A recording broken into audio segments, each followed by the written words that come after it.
Sebelum menonton video ini mari kita baca Bismillahirrahmanirrahim. Jadi dulu yang namanya zuriyah, sampean tenang saja, nasab sampean tidak kalah dengan kita. Karena nanti setelah di kuburan itu gus-gus itu nggak penting. Semua kalau ditanya bapak kamu siapa, jawabannya siapa? Nabi Ibrahim. Sudah parmin parlan hilang semua, sudah aman pokoknya nanti. Karena kalau nanti ditanya malaikat bapak kamu siapa, jawabnya Nabi siapa? Ibrahim. Makanya saya itu pemuja Allah yang serius. Sampean ya pemuja Allah, tapi kan kadang kurang alim. Saya ini pemuja Allah serius. Saya itu kalau ngaji, ya ngaji biasa belajar, itu sering nangis, nangis seneng. Misalnya saya baca tadi, Miftahul Jannah la ilaha illallah, kunci kok dikasihkan. Kita ini masuk neraka gak pantas, enggak bawa kuncinya kok masuk. Harusnya kita ini masuk surga, kita kan pegang kunci surga, gak pegang kunci neraka. Maka aneh kalau kamu masuk neraka itu aneh. Coba kita pegang kunci surga apa kunci neraka? Tapi kadang teman saya suun rokok anu kunci ini karena tidak ada pintunya. Terus saya bilang kamu kok tahu? Memangnya mau ke sana kata saya. Saya tidak punya rencana tahun neraka. Karena nanti di antara syafaatnya Quran itu orang kalau mau masuk neraka tidak jadi. Ya nggak apa-apa ya diatur sendiri. Jadi di antara syafaatnya Quran itu orang nggak jadi masuk neraka. Jadi syafaat itu ada dua, dari neraka diangkat ke surga, dan itu bisa lama itu. Tapi kalau syafaatnya Quran itu yang belum masuk neraka supaya nggak jadi masuk neraka. Karena neraka juga punya aturan, dia juga kena aturan fikih. Jadi lo betul ini, saya ada guyon. Jadi kena konstitusi apa? Fikih. Sama tak ceritani syafaatnya Quran itu ada orang itu beling itu fasik. Itu dihafal surat Tabarok. Hafal betul. Tabarakalladzi biyadihil mulku wa huwa ala kulli syai'in qadir alladzi khalaqal mauta wal hayata. Pertanyaannya gini, boleh enggak orang menginjak surat Baqarah? Boleh enggak? Enggak.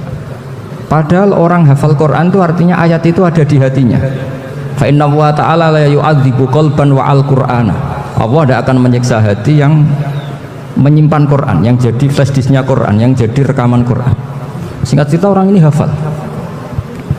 Pas ketemu Mungkar Nakir prosedur kan, ini orang fasik mau diantemin sama Mungkar Nakir. Prosedur ya, dia kan prosedur standar. Si surat Tabarok akhirnya menjelma jadi seseorang yang gagah berani. Kamu nggak boleh nyiksa orang ini. Saya ini kalamullah. Kalau kamu nyiksa dia berarti nyiksa saya. Kamu berani sama kalamullah? Wah ya tidak berani jadi Mungkar Nakir. Tapi orang itu nakal, harus saya gebukin. Tapi kata Quran tadi, tapi saya di situ pasti kena saya. Oh debat, nggak ada lajnahnya, ini nggak ikut. Kalau Gus Wirjon ikut jadi lajnah. Kalau jadi lajnah pasti kroninan. Kalau santrinya dimenangkan nanti. Akhirnya debat. Ya sudah kita ketemu Allah. Akhirnya Mungkar Nakir sama Quran tadi surat Tabarok datang sowan sama Allah. Terus kata Allah, memangnya kenapa Mungkar Nakir? Saya harus nyiksa dia karena dia fasik ya Allah. Memangnya kenapa surat Tabarok? Saya ada di situ. Menurut aturan orang tuh nggak boleh injak-injak Quran. Kalau dia nutuk saya, nutuk Quran, itu harus dikasih tahu fikihnya Mungkar Nakir. Akhirnya Allah ngendikan gini ke surat Tabarok, ya sudah terserah kamu. Kalau terserah pulau Gusti, Mungkar Nakir nggak boleh nyentuh orang ini. Ya sudah selamat ya. Sehingga terus itu sama baca di termasuk mujizatnya surat Tabarok di tafsir Ibnu Katsir banyak. Karena tadi logikanya malaikat itu juga kena aturan fikih. Sehingga banyak ulama termasuk Said Muhammad ngendikan pertanyaan Mungkar Nakir itu tidak semua orang kena. Kalau semua orang kena nanti kalau tanya Nabi Muhammad, waman nabiyuka? Kacau kan jawabnya. Nabi kamu siapa? Saya ini nabi. Ya kan? Lah nanti kalau pas ketemu Nabi Ibrahim, waman abuka? Jadi repot kan? Makanya ada kiai yang guyon kalau ditanya marab buka, saya ini guru tauhid sembrono. Saya ini ngajar Umul Baro, ini kamu tanya marab buka. Masyhur itu keramatnya Imam Malik itu. Ada Ashabu Malik, rajulun min ashabi Malik. Beliau ditanya Mungkar Nakir marab buka manabiuka. Imam Malik datang, ini seumur-umurnya itu ngajar tauhid. Kok kamu bedai itu gak sopan kamu? Dan kita berharap barokah sampean ngaji nanti itu. Yes. malaikat itu anak sungkane itu. Jadi dan saya meskipun guyon itu serius. Bedanya orang alim sama ndak itu di situ. Kalau orang alim itu guyon itu masih bener, masih serius. Coba saya bacakan ayatnya. Ala inna auliya Allahi la khaufun alaihim wa lahum yahzanun. Terus lahumul busyra fil hayatid dunya fil akhirah. Artinya kalau mungkar nangkir dengan penampilan garang gitu, berarti ada ketakutan apa enggak? Bangun, setelah meninggal bangun. Mungkar nangkir datang dengan perangai yang sangat garang. Itu digambarkan Sayyidina Ali, matanya itu kal kidril ghali. Kayak apa? Kendil yang apa? Menganga. Wah, seru. Sayyidina Ali senang, paling takut ini Umar. Senangnya bukan main, wah ini mesti takut Umar. Biasa. Ternyata enggak, Umar malah bangkit. Woi, mungkar nakir ya. Kamu tahu menghadapi siapa? Itu betul ya? Kamu itu menghadapi temannya ahabbal khalqi ilallah. Yang diandalkan temannya bukan dia. Kamu tahu yang kamu hadapi, saya ini teman kekasihnya Allah. Jadi boleh kamu mengandalkan Mbak Virjon. Tapi nanti resikonya mungkar nakir ditanya, itu Virjon siapa? Wah itu masalah kan. Makanya syaratnya wali itu harus ma'rufun fis sama. Di langit sudah populer. Makanya dulu ada orang yang saking seninya Abdul Qadir ditanya apa saja jamnya Abdul Qadir Al-Jilani, itu aman karena beliau populer. Makanya program kita harus populer dulu di langit. Nah, itu nanti kalau dicatut oleh santri-santri nggak apa-apa. Kalau nggak populer nanti dicatat itu siapa? Masalah ini. Umar itu yang dibanggakan itu, kamu tahu saya siapa? Ya enggak tahu. Saya ini temannya kekasihnya Allah. Temannya Muhammad. Iya, Muhammad Rasulullah. Wah, mikir waduh. Repot. Loh, di dunia aja gitu kan, temannya presiden, temannya panglima, apalagi ini temannya Sayyidul Awalin wal Akhirin. Di dunia aja bilang temannya presiden, menteri, orang sudah takut, apalagi ini temannya Sayyidul Awalin. Hanya karena terus konfirmasi sama Allah, gimana ya Allah ini ngadepi. Sebetulnya ada, padahal ciri utama walinya Allah tidak ada ketakutan. Makanya itu termasuk dalilnya Sayyid Muhammad, tidak semua orang alami seperti itu, karena wali-wali itu la khaufun alaihim wa lahum yahzanun. Wah, anak kiai ketemu karena kerja buat tidur wedek. Iku rezeki ora kok pertanyaan itu, nak konan santri piye? Lho isen wis kiai dihanjuti mau karena kerja. Malu gak kira-kira? Mesti pelengahan konan santri piye? Nah jawabannya gampang karena pernah ngajar tauhid. Makanya Sayyidina Ali ini cerita ini ada di kitab Nurul Dholam, sama di kitab Nurul Dholam karangannya Syekh Nawawi Banten. Itu Sayyidina Ali itu ya, andekan orang biasa mungkin ya agak-agak hasut, tapi ini wali gak boleh kamu katakan hasut. Dia itu mangkal sama Umar. Orang kok setiap orang pernah dibentak, apa dia berani bentak mungkar nakir? Penasaran dia. Bagaimana kerengnya Umar itu berlanjut enggak gitu kira-kira. Akhirnya minta, ya Allah saya minta kasyaf. Ya karena yang minta Sayyidina Ali karena mau wajah dituruti sama kasyaf. Dilihat Sayyidina Umar pas meninggal itu. Jadi hasud itu ya kadang penting asal baik. Loh betul, bahasa Kanjeng Nabi kadang la hasada illa fisnaten. Itu Nabi bahasakan ya hasad. Gus Verson saja yang nafsirkan ghobtoh itu kan gaya-gayanan sebagai ulama. Aslinya Nabi ngendikannya itu la hasada illa fisnaten. Ulama yang ganti itu namanya ghobtoh. Wong Nabi sendiri nyebut hasad loh, kamu tafsiri ghobtoh. Ya hasad ya hasad. Udah nggak usah ditawil-tawil, pokoknya gitu. Kalau sama nggak percaya nggak apa-apa. Kok gitu aja kok repot. Karena sama nggak percaya kemungkinannya dua. Satu nggak ngerti. Dua sama-sama alim kan dari awal. Kalau sama-sama alim kan laisali alimin ayuqallida aliman akhor. Kita nggak perlu saling mengikuti. Ngapain hasud? Biasa aja. Akhirnya Sayyidina Ali kasar. Pas Umar bangun setelah mati kan, dia diadalkan itu temannya, bukan dia. Wah, akhirnya sama Allah dibilang ya bu, ya sama seorang seperti itu bu yang sopan. Terus semenjak itu mungkar nakir itu nggak selalu berpenampilan seperti itu, sangat sih. Jadi semoga itu konsisten sampai nanti. Jadi kamu kalau ingin nggak takut mungkar nakir jadi wali dulu. Karena syaratnya tadi hanya wali sing la khaufun alaihim wa lahum yahzanun lahumul busyra fil hayatid dunya fil akhirah. Jadi orang itu kalau ngaji itu harus khatam. Jangan semuanya kena pertanyaan. Dan kalau semuanya kena pertanyaan nanti repot. Kalau Nabi Muhammad ditanya waman Nabi Yuga, Nabimu siapa? Lu kan terus jadi aneh. Jadi makanya ketika Sayyid Muhammad semua ulama lah, nggak ada am kecuali ditaksis, kecuali sifatnya Allah. Misalnya bikulli syai'in alim, ya benar-benar bikulli syai'in. Tapi kalau am semuanya pasti ada taksis, meskipun dalam muhawarah muhadasah biasa. Ya, misalnya contoh gampang, istri kamu baru seneng kamu, mas nak pengen apa-apa aku lapor, aku gak apa-apa mas, mesti aku seneng sama lapor. Iku di aku pengen wayo, langsung jadi apa wae. Mesti apa wae maksudnya kecuali itu gitu. Padahal kalau ngomong mas sampean ingin apa saja tak dukung. Terus sampean bilang kepengen iku wayo.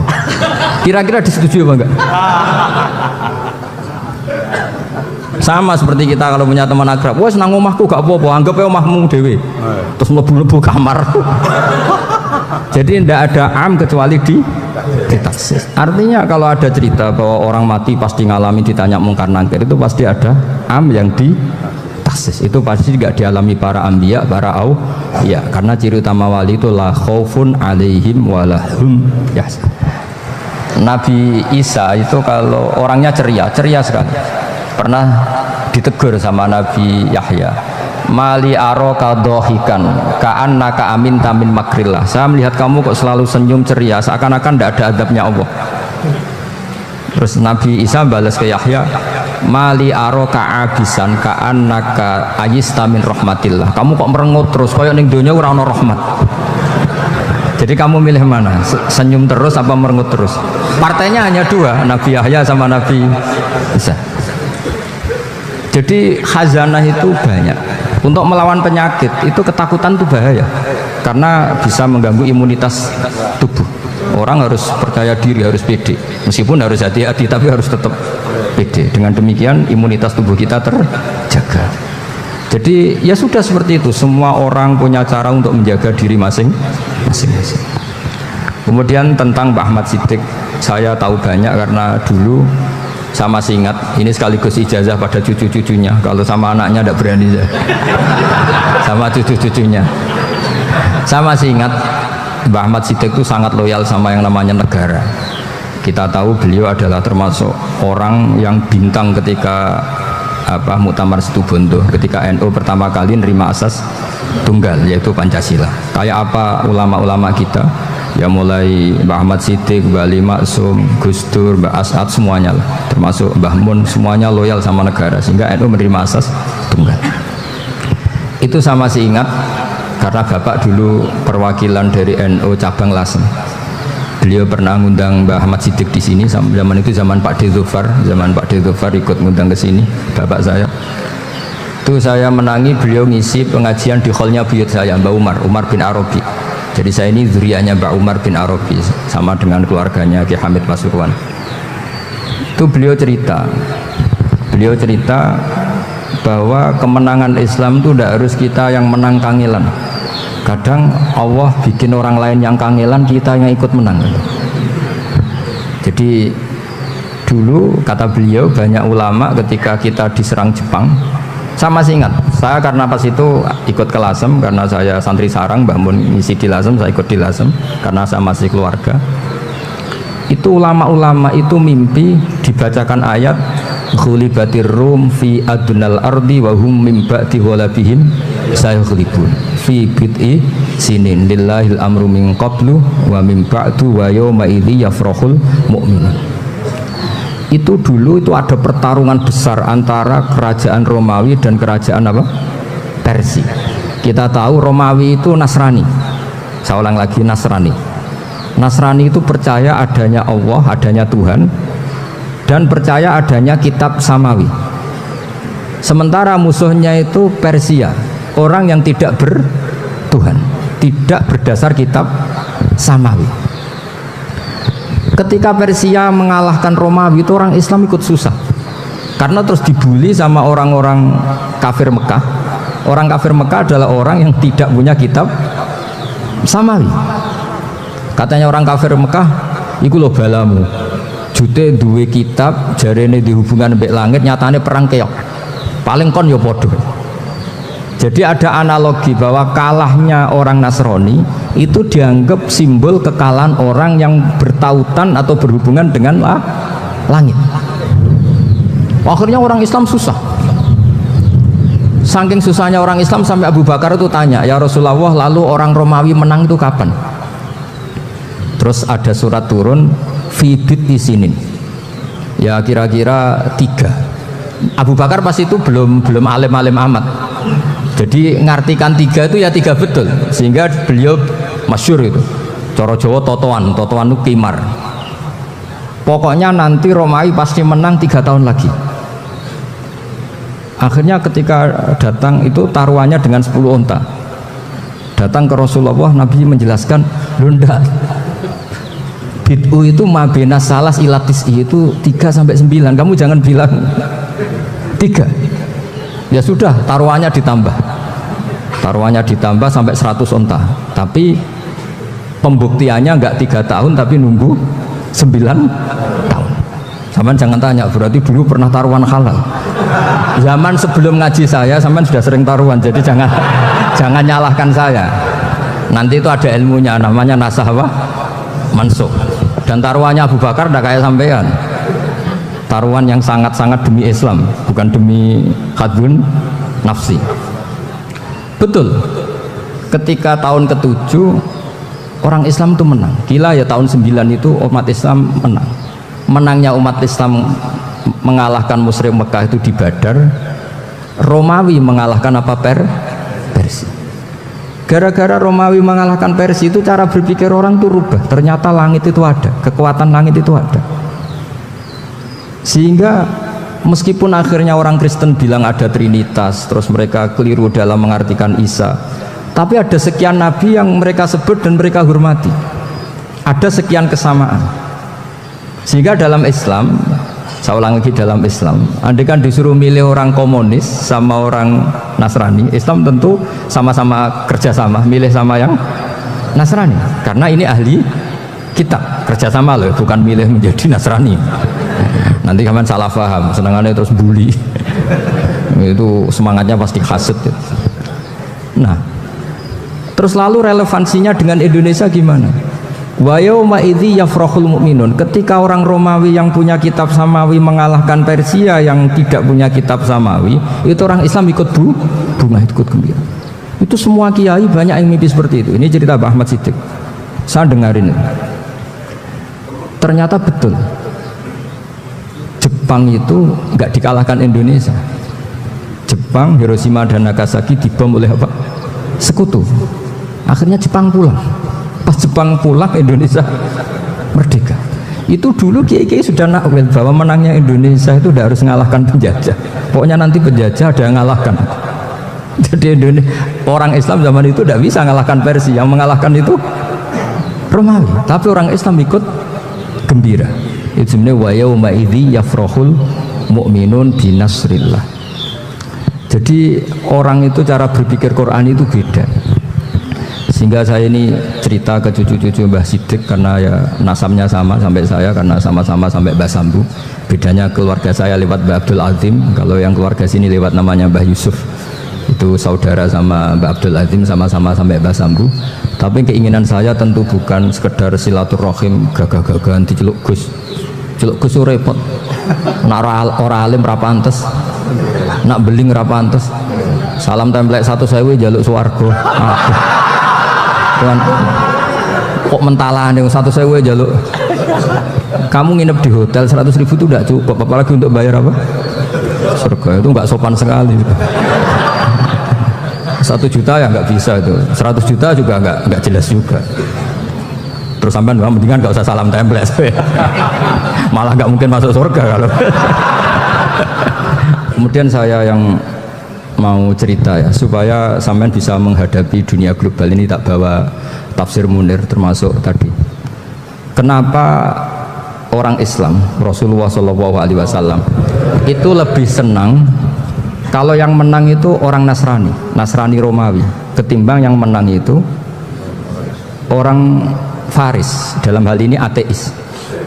Karena orang ateis itu lebih ngeri. Sebetulnya beberapa penemuan sains, terutama di ilmu medis itu orang Amerika, kayak cloning. Tapi orang Amerika itu masih dilarang oleh gereja untuk mengaplikasi, karena nanti bayi cloning itu dipakai suku cadang. Di Amerika masih ditentang oleh fatwa-fatwa agama baik Islam maupun Kristen. Tapi di Cina itu dipraktekkan karena nggak ada halangan agama. Di Cina itu biasa ada kondom diolah lagi jadi alat-alat aksesoris. Di Amerika tidak ada karena masih ada agama, masih ada larangan. Sehingga orang Islam itu lebih takut kalau yang menang itu Persia, karena terus cara berpikir ternyata Tuhan itu tidak ada, langit nggak ada perannya. Jadi ketika yang menang Nasrani masih berpikir itu pertolongan Tuhan, meskipun mungkin cara mengatakan Tuhan beda dengan kita. Tapi ada satu kesamaan bahwa kekuatan samawi itu ada. Jadi disebut hulibatir rum fi adnal ardi wa hum min ba'di walabihim sahlibun. Di sini diterangkan oleh Syekh Nawawi supaya kamu tidak salah paham. Sebetulnya kamu katakan misalnya wah itu paham liberalisme, sebenarnya saya tidak tersiksa. Cuma takut yang mengatakan seperti itu cek goblokir atau ngaji gitu. Itu aja masalah saya. Ini saya baca ini karangannya Syekh Nawawi karena tadi kata Mbah Firjon ngaji itu harus sama orang yang bersanad. Saya ini kalah sama beliau itu berkali-kali. Secara nasab saya harus manggil Mbah. Secara silsilah ilmu saya juga kalah lagi. Saya sering disewani sama cucu-cucu Syekhona Khalil. Kiai Siddiq itu termasuk murid dekat beliau Syekhona Khalil. Kalau itu berarti kan Gus Wirjon, Ahmad, terus Mbah Siddiq. Mbah Siddiq ngaji Syekhona Khalil. Syekhona Khalil itu pernah ngaji langsung sama Sayyid Zaini Tahlan. Berarti beliau dari Sayyid Zaini Tahlan itu baru generasi kelima. Sementara saya itu sudah ketujuh atau keenam. Saya, Mbah Mun, Mbah Karim misalnya, Mbah Hashim, Mbah Mahfud Termas, Sayyid Abi Bakar Sato yang arangnya Anatul Tolibin, baru Sayyid Zaini Tahlan. Berarti saya ketujuh, kalah lagi. Tapi untuk jadi wali biasanya cepat saya. Karena syaratnya jadi mbah itu ngalah demi putu. Jadi kalau beliau ngotot, saya dulu Gusti, saya mbahnya. Wah itu mbah yang nggak baik. Pasti jatahnya dikasihkan apa? Cucunya dulu. Makanya Abdul Muthalib itu orang yang dapat wangsit, tapi yang jadi nabi itu cucunya. Jadi dalil saya banyak. Sebenarnya Abdul Muthalib itu sudah sering dapat wangsit. Karena saya bahasakan wahyu, Nabi yang protes, enggak Nabi kok dapat wahyu. Tapi sebetulnya Abdul Muthalib itu masyhur itu. Kalimat-kalimatnya menunjukkan bahwa beliau itu sudah dapat wahyu kalau nanti cucunya itu jadi Nabi. Makanya senangnya bukan main Abdul Muthalib sama Rasulullah. Putu seneng mbah, seneng putu. Jadi mungkin, jadi sampean enggak usah protes loh. Ya, yang jadi wali kok cucunya. Loh, betul. Dulu Mbah Hamid Pasuruan itu kalau Mbah Ahmad Siddiq ke sana, Mbah Hamid Pasuruan kalau manggil Mbah Ahmad Siddiq itu paman. Tapi pamannya minta ijazah ke ponakan. Apa ya gara-gara itu memang. Kalau itu masih berlaku apa? Ngalah tadi. Kayaknya masih apa? Hawane masih. Karena melihat tren-tren langit masih gitu kayaknya masih. Masih itu. Ya, tapi mbahnya tetap dapat jatah, tenang saja nanti. Tapi memang sebaiknya mbah itu legowo. Rasulullah Muhammad SAW itu terkenal min dzurriyyati Ibrahim. Tapi kata Rasulullah, ana dakwatu Ibrahim wa bisyaratu Isa. Aku nganti ngene iki barokah dongane Nabi siapa? Ibrahim. Jadi dongane Nabi Ibrahim ya tiba teng putu. Jadi banyak bukti bahwa jatuhnya ke putu gitu.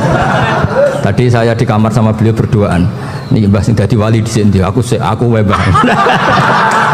Cocokan tadi. Nah, kenapa saya akhir-akhir ini gulirkan daftar wali? Kenapa? Saya ini resah ya, orang sudah ingin dicintai pejabat, dicintai tetangga, dicintai teman. Tapi kadang-kadang orang lupa lagi dicintai apa. Makanya saya meskipun guyon, tapi ini amdan bukan sahwan. Supaya orang punya cita-cita lagi jadi wali, ingin dicintai Allah. Kita ini terlalu lama ingin dicintai makhluk. Boyau naik kelas sedikit lah. Ingin dicintai Allah Subhanahu wa Ta'ala. Meskipun saya guyon, tapi tadi guyon saya tuh lebih serius ketimbang serius Anda. Karena tak pikir. Saya tuh kalau pergi itu seneng ngebis, bukan karena saya tidak punya mobil, tapi saya sering mau butuh itu supaya nggak diganggu. Karena saya tuh harus punya waktu sendiri. Kalau bis kan ketemu orang nggak kenal, tapi sekarang ya agak susah, banyak yang kenal. Dan susahnya lagi gak minta ijazah, minta foto. Rong wepet tuh. Mau dibenci itu umatnya Rasulullah Shallallahu Alaihi Wasallam. Mau disetujui itu sanatnya mana? Kalau ketemu orang alim minta apa? Foto. Itu nggak ada sanatnya. Nggak tahu sih itu mazhab dari mana itu. Ya mazhab milenial yang jelas itu kan. Ini tak baca ya biar dapat, karena ini kenangan saya sama Mbak Ahmad Siddiq. Saya masih ingat betul beliau ngisi hallnya Mbak Abdullah bin Umar, berarti abahnya Mbak Hamid. Karena mbah saya itu Fatimah binti Khalid bin Umar, kalau Mbah Hamid itu Hamid bin Abdullah bin Umar. Itu saya masih ingat betul zaman itu Mbah Hamid setiap hall di Lasem itu rawuh dan saya derek mbah saya karena masih misanan datang ke Lasem. Itu beliau pas itu ngisi sama Mbah Mun. Mbah Mun masih muda, Ki Ahmad Siddiq sepuh senior. Itu beliau cerita bahwa dulu ketika Indonesia dijajah Jepang itu para kiai mimpi dibacakan ayat Khulibatir Rum fi adnal ardi wa hum min ba'di walabihim salim. Terus ada kiai yang tanya takwilannya gimana? Ya nanti Jepang pulang bukan karena kita yang mengalahkan, tapi Jepang ada yang mengalahkan sendiri meskipun tidak kita. Kayak dulu Faris tidak dikalahkan Islam tapi dikalahkan Romawi, tapi yang seneng umat Islam. Wa yauma idzi yafrahul mu'min. Itu luar biasa ulama-ulama kita. Delalah kejadiannya Indonesia seperti itu. Yaitu kita tidak mengalahkan Jepang, tapi Jepang pulang sendiri karena dikalahkan apa? Sekutu. Saya teruskan ya. Jadi untuk menjaga ria dilatih innama azzamu Allah. Sebenarnya mereka itu menghormati Allah. Sehingga wasail-wasail itu sebenarnya nggak pernah jadi subjek pelaku utama, enggak. Tetap Allah. Sebab itu kata Sayyid Muhammad, kamu kok mengatakan wasilah itu kafir itu gimana? Ketika innallaha qad ba'atsa lakum taluta malika. Talut itu ya manusia. PD-nya itu apa? Inna ayata mulkihi ayyatiyakumut tabut fihi sakinatum mir rabbikum wa baqiyatum mimma taraka alu Musa wa alu Haruna tahmiluhul malaika. Jadi beliau PD itu kalau bawa sunduk semacam peti sakti, sing di situ ada baqiyatum mimma taraka alu Musa wa alu Haruna tahmiluhul malaika. Ya kayak semacam jimat ya. Tapi saya bukan mensyariatkan jimat enggak, karena nanti banyak penjual yang pembohong juga gitu loh. Cuma cerita, kamu tidak usah mengatakan kafir. Dulu Tolut PD-nya kalau bawa sunduk semacam peti kesaktian yang di situ ada baqiyatum mimma taraka alu Musa wa alu Haruna tahmiluhul malaika. Sehingga Khalid bin Walid meskipun beliau sahabat dan menyaksikan wajah Rasulullah SAW, itu bawa sya'aratun min sya'aratihi Rasulullah SAW, bawa rambutnya Nabi.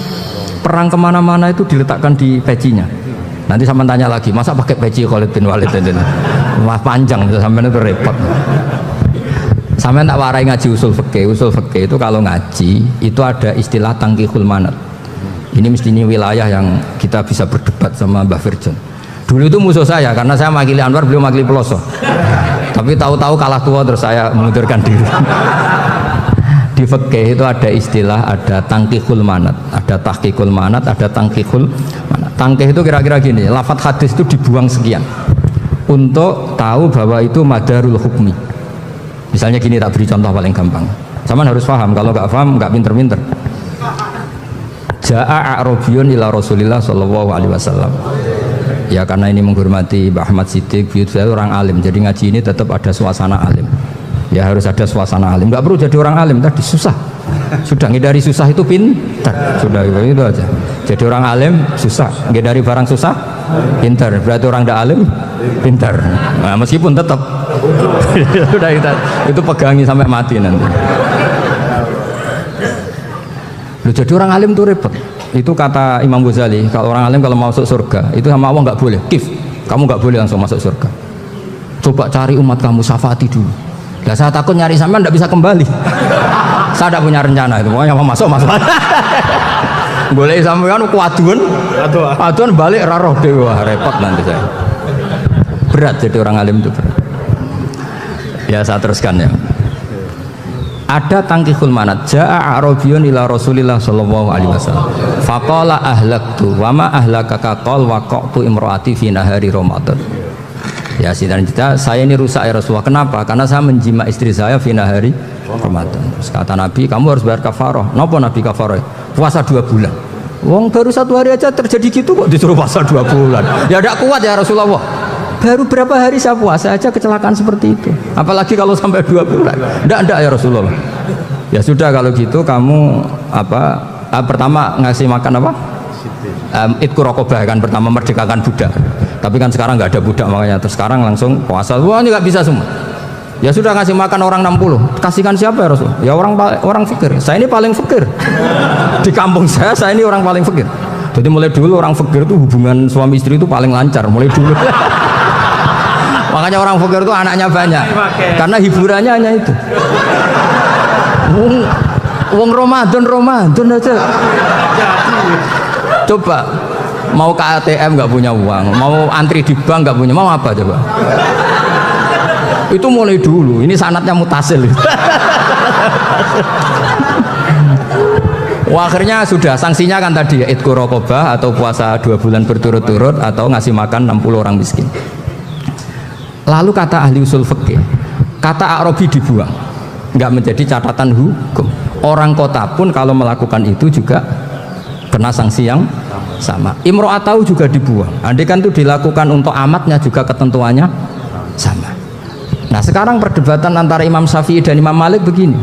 Sekarang pertanyaan gini, jima istri itu hukumnya boleh apa haram? Boleh kan? Lalu kalau ada orang tanpa udzur kemudian makan siang-siang, cara Imam Malik hukumnya sama, harus kena sanksi yang sama.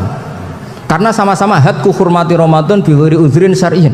Sama-sama merusak hukum Ramadan tanpa udzur syar'. Lu jima itu tidak zina. Kan hukumnya jais. Nah sekarang makan hukumnya jais, harusnya juga kena ketentuan yang sama. Cara pikirannya Imam Malik. Nah alhamdulillah Imam Syafi'i gak setuju. Wah cara setuju repot. Bahkan orang-orang Syafi'i sudah punya khilaf, kalau gitu minum dulu. Iya biar tidak kena. Iya biar iftarnya pakai minum. Setelah minum baru jima kan. Iya. Ini sudah menyiapkan khilafnya. Ini khas Syafi'i ini, bongsong rekayasa hukum. Nanti bisa belajar jauh cara ngakali hukum. Makanya guyonan yang masyhur Gus Dur itu gitu. Ada seorang kiai atau Gus lah, ya punya salah, namanya manusia kan punya salah, entah cangkruk entah apa, pokoknya punya salah. Ada wartawan yang ngiranya semua kiai itu orang suci, sehingga tanya sama Gus Dur, Gus itu ada kiai kok, ya pokoknya salah lah. Tapi jangan bayangkan dosa besar, enggak, kecil-kecil aja. Itu gimana itu? Padahal kiai kan orang suci. Jawabnya Gus Dur lucu.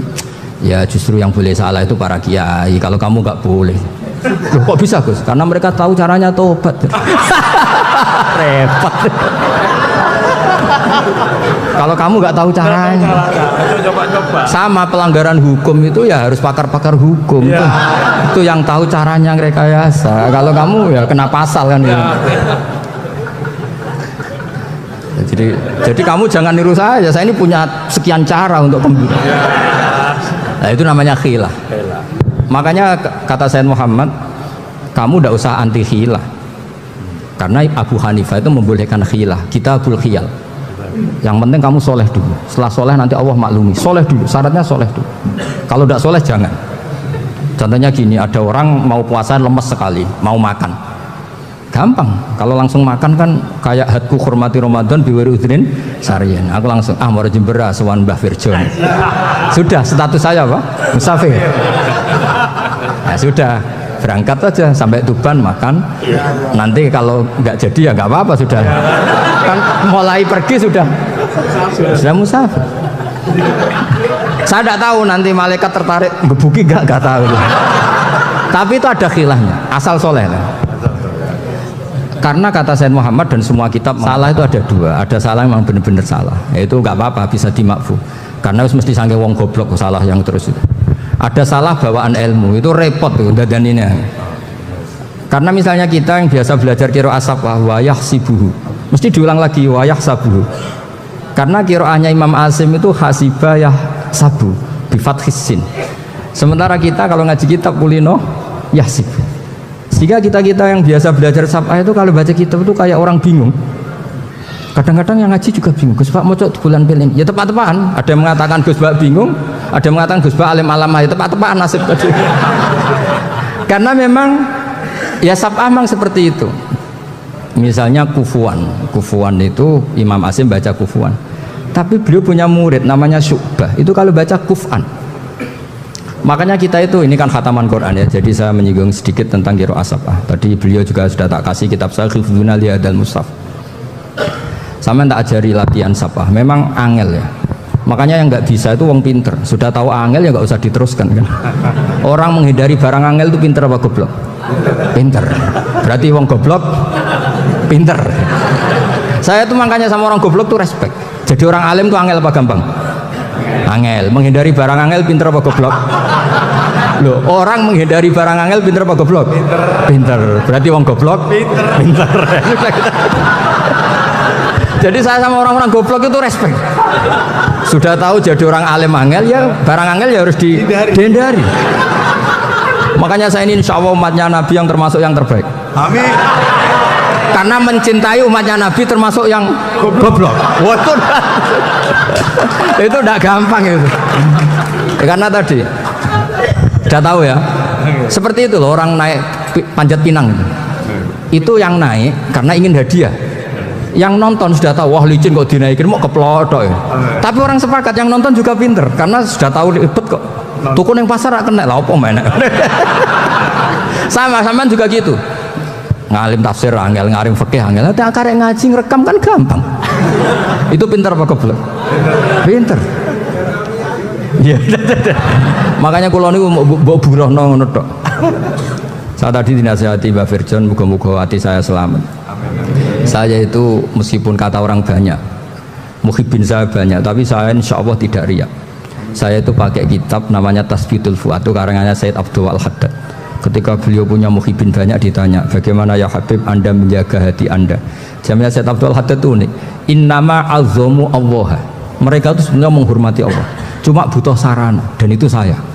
Jadi saya tahu sama semua itu mencintai Quran, mencintai sunnah Rasul, mencintai hadis-hadis Rasul.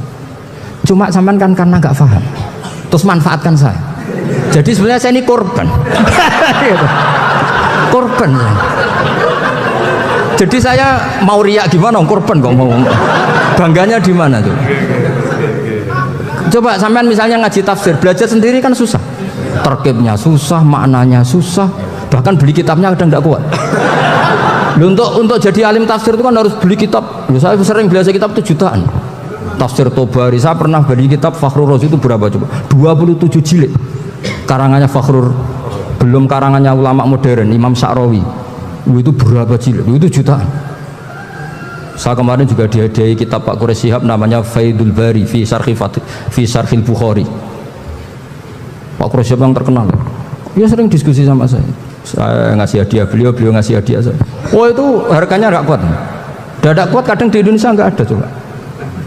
Dan sama orang hebat menghindari kesulitan itu. Yang kesulitan itu, sebab ngaji ikut, kalau nggak paham dirukuk rekamannya sudah gitu. Pinter mana sampai nambah saya? Pinter sampean kan? Bikin sosis susah, beli aja kok repot kan? Nah, makanya nggak boleh orang bilang, wah aku goblok reso tafsir, aku wong pinter. Makanya nanti kalau saya ketemu Nabi tidak termasuk orang yang mentahkir orang Islam.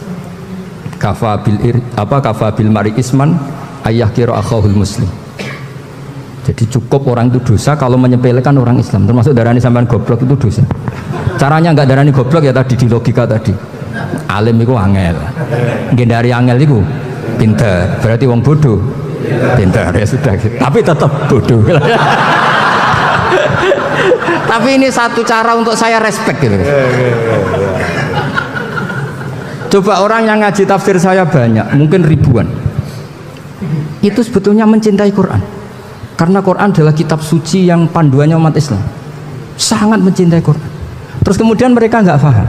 Terus mencari orang yang memahamkan. Burohno lah cara Jawane ini. Terus keren saya itu di mana coba? Lah terus mereka kurang ajarnya gini, kalau paham itu ya alhamdulillah paham. Kowe nak ngaji Gus wae ngono tok. Tapi nek ora paham, ora nyalano akal ya. Mari Gus Banan nerangno cepet mulane gak paham. Ora kok nyalano teke sing lelet tuh. Oh itu kan masyaallah naudzubillah tenan. Sebetulnya tingkat kurang ajarnya tinggi Gus. Jadi kalau nggak paham itu kadang nggak nyalahno uteke. Kayak mau misalnya, mau mari mikir aja jelas. Padahal misalnya jelas orang mesti paham bodoh. Paham ya? Jadi kata Sayyid Abdul Haddad, innama azzamu Allah. Sebenarnya mereka itu sangat menghormati Allah. Makanya kita nggak perlu mengatakan wasilah itu kafir, nggak akan. Karena orang tawasul sama Rasulullah itu ingin dapat ridhonya Allah lewat orang yang dicintai Allah. Kita mencintai wali sebenarnya, wah itu kekasih Allah. Kita mencintai itu karena mencintai Allah. Sama seperti gini, kamu mencintai kangkung apa enggak? Sebenarnya sama sekali enggak. Tapi kamu ingin sehat, ada asupan gizi. Kamu ingin tubuh kamu sehat, butuh asupan gizi. Kemudian kamu makan kangkung. Apa terus kamu cinta kangkung? Kan enggak. Cinta kesehatan kamu sama. Orang yang mencintai saya ingin kepuasan rohani. Saya kan termasuk kiai yang torekonya gampang. Ini swarga kan akhirnya penggemarnya banyak. Coba kalau kamu ini neraka. Wah, jadi sebetulnya Anda mencintai kepuasan Anda sendiri. Nah, saya ini korban. Makanya untuk masuk surga cepat saya, korban itu cepat. Da'watul mazlum la turaddu. Laisa bainahu wa bainallah hijab. Jadi saya kalau donga langsung seret langit. Karena mazlum. Saya sinau tafsir itu, Pak, sampean bayangkan ada tafsir itu sudah 27 jilid. Sengarang Fakhrul Razi itu bulatnya bukan main. Karena dia ahli filsafat. Bulatnya Masya Allah. Sudah gitu sinau Jalalain kadang dikomen oleh Sawi. Sudah kita percaya Jalalain sebeli dibuli Sawi.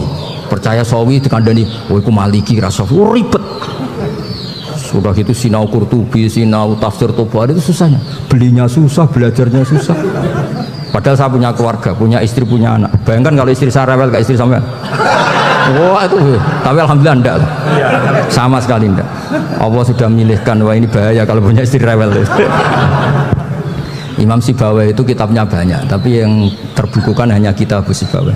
Karena beliau kalau sudah belajar lupa istri. Hanya pas beliau di pasar, kitabnya dibakar semua sama istrinya. Karena dianggap saingannya. Ternyata yang dicerai tidak kitabnya, malah istrinya.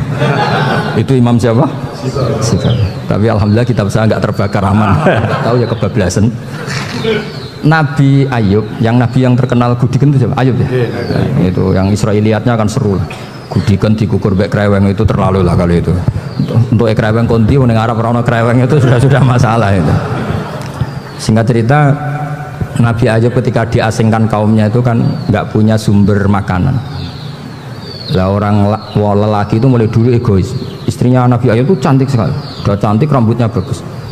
Makanya kamu nggak usah tanya kenapa istrinya kayak banyak yang cantik. Ya, nah warasatul anbiya, nggak boleh mungkin.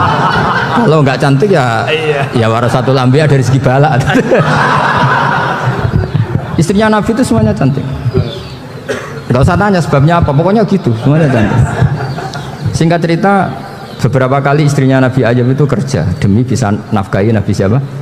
Suatu saat itu tidak ada pekerjaan yang cukup untuk beli roti. Satu-satunya peluang dapat rezeki itu putrinya raja itu rambutnya berondoli. Terus ada sayembara siapa yang rambutnya bagus mau dibeli. Sampai rambutnya istrinya Nabi Ayub itu dijual. Nabi Ayub tersinggung karena itu mengurangi kecantikan. Jadi lelaki mulai dulu gitu. Udah nggak urun kalau istrinya nggak cantik itu komplain. Itu khasnya lelaki. Jadi kalau kamu gitu ada sanadnya juga, tenang saja ya. Komplain ya pegawaian itu. Saking mangkelnya Nabi Ayub terus ngendikan la adriban naki mi'ata sautin. Kamu akan saya pukuli dengan mi'ata sautin atau dengan 100 cambuan atau mi'ata dikhfin atau mi'ata apalah sesuai konteks zaman itu. Engko namanya pecut tuku konti kok ribet lagi. Singkat cerita akhirnya ketahuan bahwa istrinya menjual itu demi Nabi Ayub. Allah nggak ridho kalau kekasihnya yaitu istrinya Nabi Ayub wis perjuangan kayak gitu malah kena hukuman. Tapi Allah juga nggak ingin kekasihnya yang bernama Ayub melanggar sumpah. Padahal beliau sudah sumpah, wallahi demi Allah nanti tak pukul dengan 100 kali. 100 kali dengan lidi lah misalnya, contoh yang gampang tuh lidi. Akhirnya sama Allah dikasih satu solusi. Wa khud biyadika dikhsan fadrib bihi wala tahnas. Ya sudah, lidi itu ikat jumlahnya 100. Terus pukul sekali saja. Anggap saja sudah 100. Iku pangeran sing wari ngakali ngono iku pangeran. Tapi syaratnya soleh. Syaratnya soleh. Jadi kalau kamu anti khilaf berarti anti ajarannya Allah di ayat itu. Wa khud biyadika dikhsan fadrib bihi wala tahnas. Itu dulu ada, ini cerita di Ithaf, ini cerita terakhir, ini sudah sama, jangan nama sudah. Ada raja itu ganteng kaya, senengannya nikah perawan cantik. Oh, itu semua kampung mesti kenal. Mungkin digilir atau gimana pokoknya. Suatu saat ada pemuda suka sama perempuan yang di kampungnya, cantik sekali. Kemudian pemuda ini ternyata pekerja di kerajaan itu. Tiap hari ditanya, oh itu yang di kamu yang cantik siapa? Mau saya nikahin gini. Wah bahaya, ini saingannya raja. Jadi yang dibidik pemuda tadi itu saingannya si raja ini. Orang yang namanya raja kan gengsinya tinggi. Kaifatang kihuha wa qad ra'aitu qad qabbalaha rajulun. Kok mbok nikah piye? Saya itu pernah melihat dicium lelaki. Wah gak mau. Gak gelem kadung ditambung lan wa qad qabbalaha rajulun. Saya pernah melihat sendiri qabbalaha rajulun, dicium oleh lelaki. Wah sudah gak minat raja, langsung gak keren. Suatu saat pemuda tadi nikahi perempuan itu. Rajanya marah-marah, kamu laki gak punya harga diri gini. Gak punya selera, gak punya harga diri, sudah pernah dicium orang kok tetap dinikah. Terus bilang ke rajanya, ta'rif manir rajul, laki itu siapa? Abuha. Kamu tahu lelaki itu siapa? Sopo? Abuha. Bapaknya. Saya kan hanya bilang rajulun. Pernah dicium lelaki. Lah pikirannya raja itu lelaki ya kue-kue ngene iki. Tapi butuhnya canom mau rojo ben gak sido itu aja tuh. Baru kayak digulirkan gitu wakot kebalah rojulun. Wah nggak mau. Setelah itu suatu saat pegawainya tadi nikahi perempuan. Kamu nggak punya harga diri gini.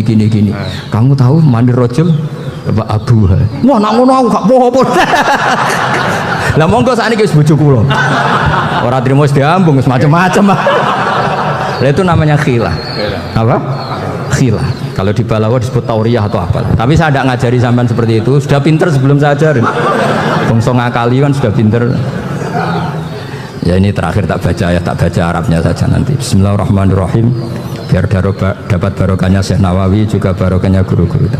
Bismillahirrahmanirrahim. Wasababu nuzuli hadil ayati annahu kana baina farisa war rumi qitalun wa kanal musyrikuna yawadduna antaghliba farisu ar-ruma li anna farisa kanu majusiyan ummiyin wal muslimuna yawadduna ghalabatar rum ala faris liqaunihim ahla kitabin. Jadi zaman dulu orang Islam lebih senang kalau yang menang itu orang Nasrani. Kalau bandingannya ateis. Karena bagaimanapun percaya kekuatan langit. Sementara orang ateis sama sekali tidak percaya kekuatan. Apapun bedanya kita dengan Nasrani itu ada kesamaan, yaitu percaya adanya kekuatan langit. Sehingga ketika orang Romawi kalah itu orang Islam ikut susah. Paham ya? Makanya ini tak baca biar sampean nggak macam-macam pikirannya. Fab'atha Kisra saat terusnya, ya pokoknya seperti itu. Akhirnya Rasulullah SAW berdoa lebih seneng yang menang itu Rom karena ahli kitab. Artinya apa? Kemenangan ahli kitab adalah kemenangan makhluk atau hamba Allah yang mentautkan kekuatan kita di bumi dengan kekuatan langit. Makanya saya berharap selain pilihan kita ikhtiar medis, kita harus memperbanyak istighfar. Bagaimanapun semua itu dari Allah Subhanahu wa Ta'ala. Kita menghormati negara dengan ikhtiarnya, tapi saya mohon sekali kita juga istighfar, karena semua itu juga ditentukan oleh Allah, oleh langit. Ya, saya kira demikian. Assalamualaikum warahmatullahi wabarakatuh.